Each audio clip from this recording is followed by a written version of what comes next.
Quarter ठहियल आहिनि सरकारी रेलवे जे नाले ते, जंहिंमें हिन वक़्तु ऑफिसरनि जा क्वार्टर आहिनि, उते फहाशी हले थी।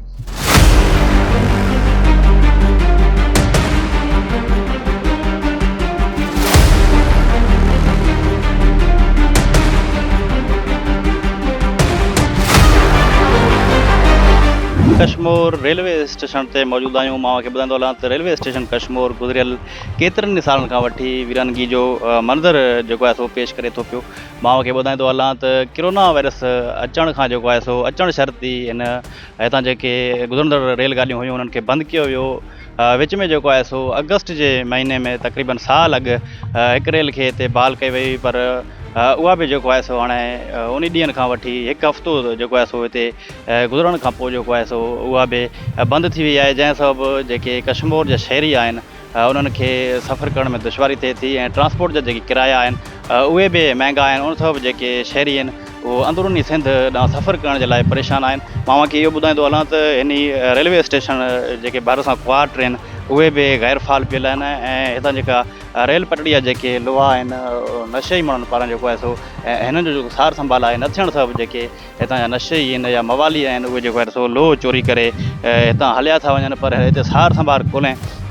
अॻिते कुझु माण्हू बि बीठल आहिनि। हीअ जेको लोह आहे मां खे लोह ॾेखारण, अगरि मुंहिंजो कैमरामैन मूंखे ॾेखारे सघे थी, जेका लोह आहे हितां मूंखे कुझु साम्हूं जेको आहे सो पटियल नज़र ईंदो। हे जेको आहे सो हितां जा जेके मवाली आहिनि उहे पटे करे फ़रार थी विया आहिनि। हिते जेके मुलाज़िम हुया, जेके कमु कंदड़, रेल न अचण सबबु जेके मुलाज़िम आहिनि उहे बि पंहिंजे घर वेठे पघारूं खणनि था। उन सबबु जेका रेलवे आहे उहा वीरान नज़र अचे थी पई ऐं हिते कुझु साइड ते शहरी मौजूदु आहिनि, उन्हनि सां ॻाल्हि ॿोल करण जी कोशिशि कंदासीं। उनजो छा चवणु आहे? हीअ जेको आहे त कोरोना टाइम जेको आहे त ट्रेन हितां बंदि थी वियूं, जेके 2 खां 3 ट्रेनूं हलंदियूं। उनजे बाद विच में हुकूमत तरफ़ां जेको आहे त एक्शन वरितो वियो। साल पहिरियां जेको आहे त इन ट्रेन हिकिड़ी ट्रेन खे बहाल कयो वियो, जंहिं उहा तक़रीबन 1 महीनो हली। उहा बि माना वक़्फ़े सां ईंदी, हफ़्ते ते 1 भेरो ईंदी। उनखे बि हाणे मुकमल तौर ते बंदि कयो वियो आहे। हिन वक़्तु किराया तव्हां ॾिसो था अरूज ते आहिनि, माना सस्तो सफ़र असां शहरी नथा करे सघूं। ऐं हिते जेको अमलो आहे उहो बि मतिलबु पघारूं त खणनि था, मतिलबु अचनि नथा हिते। ऐं हिते पटड़ियूं वग़ैरह लोह जूं हुयूं या हिते बोर्ड लॻल हुया, उहे बि जेके आहिनि हितां जा माण्हू जेके आहिनि नशाई माण्हू उहे खणी करे वेचे छॾिया अथनि। हिते मतिलबु को सार संभाल वारो न आहे। बाक़ी हे क्वार्टर ठहियल आहिनि सरकारी रेलवे जे नाले ते, जंहिंमें हिन वक़्तु ऑफिसरनि जा क्वार्टर आहिनि, उते फहाशी हले थी। मतिलबु फहाशी बंदि नथी थिए। वरी उतां जा जेके मुलाज़िम आहिनि उहे क्वार्टर जेके आहिनि किराए ते ॾिनी वेठा आहिनि ऐं उन्हनि खां पैसा वठनि था। पोइ अॻियां जेके वेठा आहिनि उन्हनि जी मर्ज़ी आहे जेको छा बि कनि। अक्सर हिते जेके क्वार्टर ॾिसंदा हुए मतिलबु फहाशी हले थी। जी नाज़रीन, मूंसां गॾु ई शहरी मौजूदु हुयो, अवां जूं ॻाल्हियूं ॿुधियूं। उन्हनि जो इहो चवणु आहे त गुज़िरियल केतिरनि ई जेको आहे सो सालनि खां जेका रेलवे स्टेशन आहे उहा वीरान पियल आहे, बंदि पियल आहे ऐं उन सबबु असांखे सफ़र करण में दुश्वारी थिए थी। ऐं उन्हनि इहो बि चयो आहे त जेका हितां रेल पटड़ी जेका क़ीमती लोह आहे उहा पिणु चोरी थी वई आहे ऐं जेको आहे सो जेके हितां जेके मुक़ररु थियल जेके मुलाज़िम हुया उहे घर वेठे पघारूं था खणनि ऐं अॻिते हली कोशिशि कंदासीं कंहिं ॿिए शहरी खां जेको आहे सो मौक़े बि वठिजे। लॉकडाउन खां पोइ हिकु बार वरी आई, वरी ट्रेन बंदि थी विया। ट्रेन जे लाइ कोरोना जे दौर खां वठी वरी बंदि थी विया। चोरी बि थिए थी, पटिजी बि वञनि था। हा, पटिजी वई आहे, खोड़ उजड़ी विया। माना हिन टाइम हले ट्रेन त मरम्मत वरी साॻी थींदी। हा, हिन टाइम हली न सघे थी। सेमण ते वेंदा हुआसीं, मुल्तान वेंदा हुआसीं, पीरनि ते वेंदा हुआसीं, कमाइण लाइ कोटिया वेंदा हुआसीं, बि वेंदा हुआसीं। हाणे ट्रेन नथी अचे, तंग हो तमामु। असां ईंदासीं, ट्रेन हले, असांजे लाइ फ़ाइदो थी वेंदो। ट्रेन हलंदी त असांजा किराया घटि थी, सफ़र आसानी आहे ट्रेन में। ट्रेन हलंदी आहे, फ़ाइदो आहे असांखे। जी नाज़रीन, मूंसां गॾु जेके शहरी मौजूदु हुया रेलवे स्टेशन जे भरिसां जेके बीठल हुया, अवां उन्हनि जूं ॻाल्हियूं ॿुधियूं। उन्हनि जो इहो चवणु हुयो त रेल न गुज़रण सबबु असां जेके आहिनि सो ॿीणा अघु भरूं था, ॿीणा अघु ॾियूं था।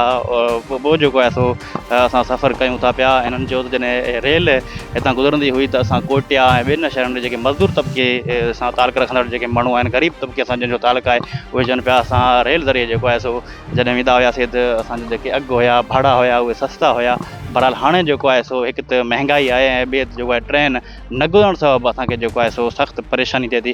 ऐं हिते अंदरि हली ॾिसंदासीं, मुंहिंजे ख़्याल में ही या त रेलवे जा मुलाज़िम आहिनि या त वरी जेके आहिनि सो हितां जेके गुज़रंदड़ माण्हू आहिनि, जेके स्टेशन आहे रेल स्टेशन कश्मीर, उते कुझु वेठल माण्हू आहिनि, उन सां बि ॻाल्हि ॿोल करण जी कोशिशि कंदासीं त उनजो छा चवणु आहे। ऐं अंदरूनी जेको मंज़रु आहे जिथे माण्हू अची वेंदा हुआ ऐं हिते जेको आहे टिकेट कटाईंदा हुआ, उते बि हली ॾिसंदासीं छा अंदरि को माण्हू मौजूदु आहे या हिते जेको आहे सो ही जेके आहिनि सो सफ़र कंदड़ माण्हू मौजूदु आहिनि, शहरी मौजूदु आहिनि। 4-5 साल थींदा आवाम खे वॾी तकलीफ़ आहे, रेल बंदि आहे, तमामु तकलीफ़ आहे, महिरबानी करे रेल बहाल कंदा।